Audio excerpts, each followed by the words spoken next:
lingkod na naglilingkod sa inyo. Sa unang hirit, unang-una ka. Sa unang hirit, servisyong totoo ang nasa. Sa unang hirit, ang saya-saya. Sa unang hirit, unang hirit, unang hirit, mangunguna ka.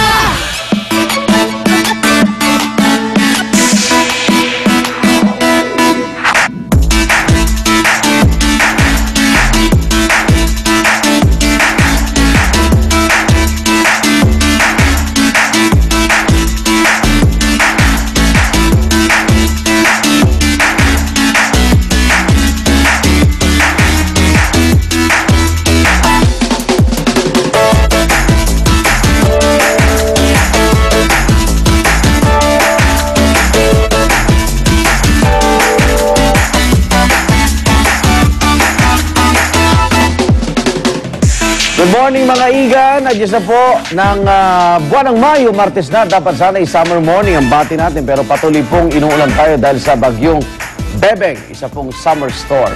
Double B, bagyong Bebeng. Kaya makibalita, makialam at maging laging handa. Dapat lagi pa rin tayong I am ready ngayong hindi pa rin tumitigil ang mga ulan. At ngayon po umaga, pinuntahan ang unang hirit ang Barangay Tumana sa Marikina City na unang inabutan ng pagbabaha tuwing merong dumarating ho na bagyo dito sa Metro Manila. Alamin po natin ang sitwasyon doon maya-maya lamang.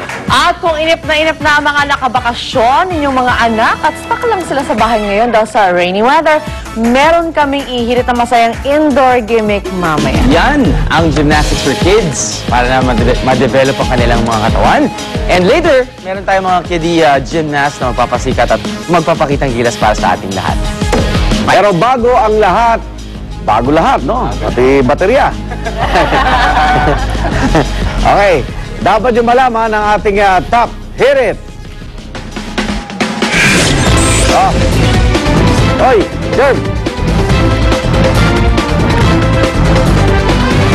Para na bagyong Bebeng, patuloy pa rin nating nararamdaman dito sa Luzon batay sa pinakuling ulat.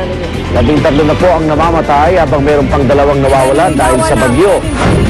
Narito naman ang good news, dagdag sa minimum wage ang mga manggagawa dito sa Metro Manila na pagbigyan na sa pamamagitan nito ng dagdag na 22 pisong emergency cost of living allowance o yung COLA. Samantala, pagpataw ng dagdag pasahe sa LRT at MRT muli naman po yung pinagpaliban, Sarangani Province naghahanda na para sa pagbalik ang kanilang fighting Congressman Manny Pacquiao. Alamin na agad natin latest sa bagong bagyong Bebeng. Bago ha? Hindi, narito yung bagong balita ng bagyong Bebeng. Sa pinakahuling ulat ng Pag-asa kanina alas 5 ng umaga, namataan ang sentro ng bagyong Bebeng sa layong 100 at 20 kilometro sa timog silangan ng Basco, Batanes. Tinatak nito ang direksyon ng Hilaga-Hilagang Silangan sa bilis na 17 kilometro kada oras. Nagtataglay ito ng lakas ng hangin na umaabot sa 65 kilometro kada oras. Nakataas ang signal number 1 sa Cagayan, Apayao, Batanes, Babuyan at Calayan Islands. At para po sa pinauling balita sa bagyong Bebeng, narito po si Mario Palafox, Weather Forecast ng Pag-asa. Mario, good morning. Good morning, Igan. Okay. Kamusta na yung bagyong Bebeng? Nasaan na siya ngayon? At sabi niyo Wednesday, no? Pwedeng lumabas sa ito ng bansa. Webes po lang umaga, bukas Webes ng madaling araw. Okay. So, nasaan na yung eksakto niyang yung mata? Sa ngayon po, nasa 120 kilometers nga po, southeast ng Basco, Batanes. Apo. At ito'y patuloy na pong lumalayo sa kalupaan ng ating bansa. Lumakas ba o umagal, Mario? Kagabi po ay medyo humina po siya at 65 kilometers per hour na lang po yung kanyang center winds. At ngayon, bahagya po siyang bumilis sa 17 kilometers per hour. Okay, kamusta magiging sitwasyon muna dito sa Metro Manila ng panahon? Dito po sa Metro Manila, inaasahan po rin po natin mga pagulan dulot po ng habagat. So wala pang haring araw?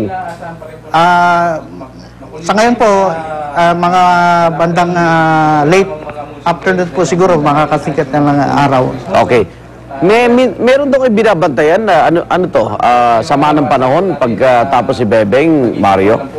Meron po tayong isang namumuong sa o low pressure area pa lamang po ito. At inasahan natin na papasok po ng area of responsibility mga Miyerkules o Huwebes po.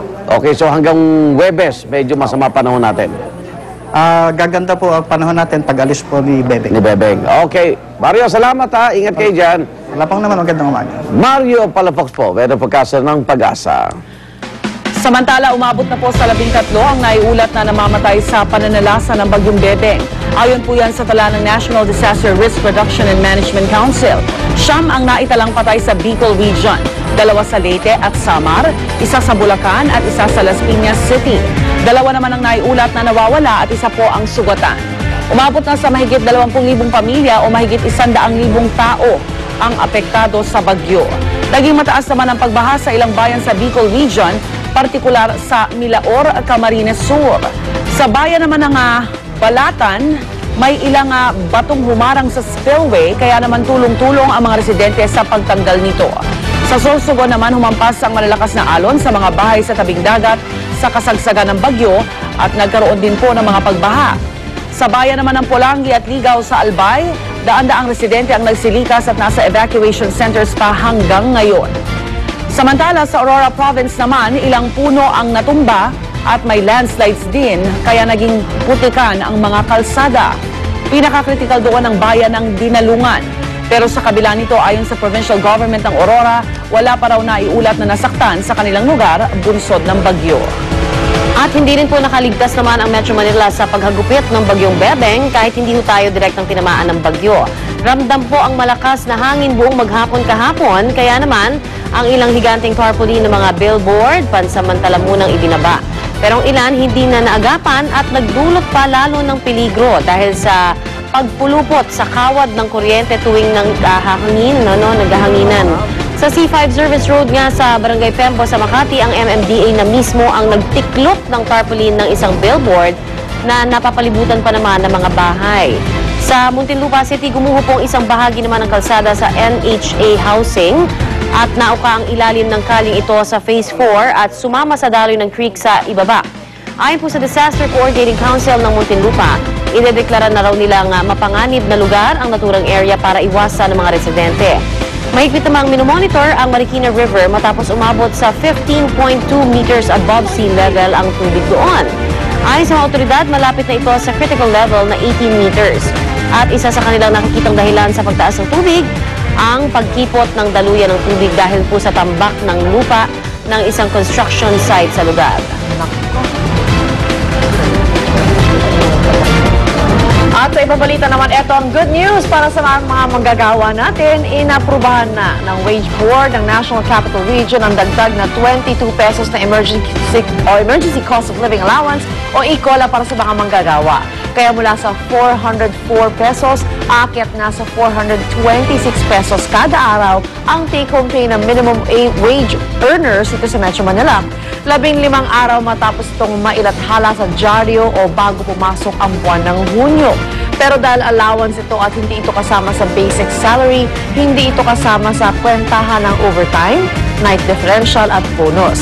Kaya para sa mga militanteng grupo, hindi pa rin ito sapat dahil hindi pinagbigyan ng Wage Board ang kanilang hiling na 125 pesos across the board wage increase.